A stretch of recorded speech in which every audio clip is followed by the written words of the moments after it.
Hi guys, this is Scott Marconi. If you're watching this, chances are you just got released from some kind of an incarceration. Let me tell you about myself. About a year and a half ago, I got released from doing 7 flat. I came out totally overwhelmed. I didn't know where I was going to go, what I was going to do. I didn't think anybody would want me. I didn't think I was going to make it, to tell you the truth. I just had too many fears.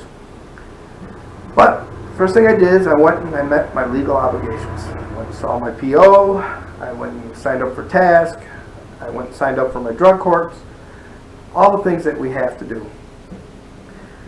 After I did all of that though, I couldn't figure out what to do next. I needed food, so I went to Access, went to DES, and sat there for 5 hours trying to figure out how to manipulate my way through all these forms and telephone calls. So I sat there and I got my food stamps, then I got my Access. And while you're there, if you need a phone, good time to sign up and get one of those government phones. Chances are you're going to need a phone to do half the things you need to do anyway.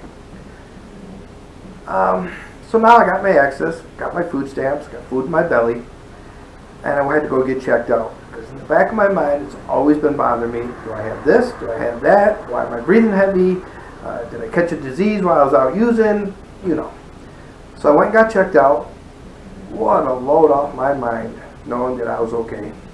So I think that was one of the biggest hurdles I went through when I first got out. So now I had to worry about transportation. How do we get to these appointments? How do I get to DES? How do I get to the parole? How do I get there? Now some of these programs, like the Yavapai Reentry Program, will hook you up with a bus pass, but there's not buses running everywhere, especially if you're in the outlining areas. So this is a big hurdle. And it's just something you really got to work on yourself. But, you know, when I needed help to go cop or to go hook up, it was easy for me to find a ride.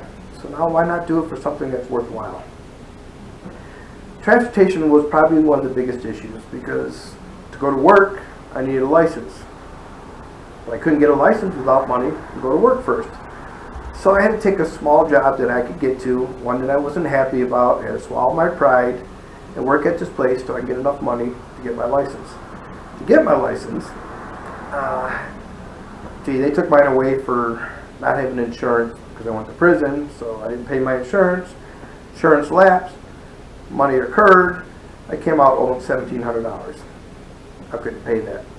But after a few hours on the phone, calling another state and calling this state and setting it up, they reinstated my license on a $50 a month payment plan that I could afford. So I got my license back. Now I can go do a job I really like to do. Jobs are, you start meeting people, you start getting money in your pocket, you start feeling good about yourself. What do we do next? Me, I wanted to go out, see a band, go down to the casino, hook up with some chick. That's what I wanted to do, but I really couldn't. I needed to get my life together first, fully. I needed to get my restitution paid down a little bit. We got a lot of bills when we first get out. It took me a year to understand what I needed to do and pay off what I needed to pay off. But I'm still paying 2 years later. I'm still paying off what I need to pay off. I probably still owe a couple grand in restitution, but we won't get into that. Support. There's a lot of places out there, a lot of programs and projects that will support you, but we have to ask. We have to swallow our pride again, become humble, and ask for help. I know it's hard to do, especially if you're a guy, you don't want to go and ask for help. I can do it, I'm a man. It doesn't always work that way. My best thinking got me into prison, so take it from there. Once I got into my 12-step program, got into some of these projects, it became natural. It just started working. The more I did the right things, the more the right things happened. The more hurdles I started going over and I accomplished them, what a good feeling it was to get over these hurdles, to achieve my goals. I'll tell you what, I'm not where I want to be, but I'm a lot better than where I was.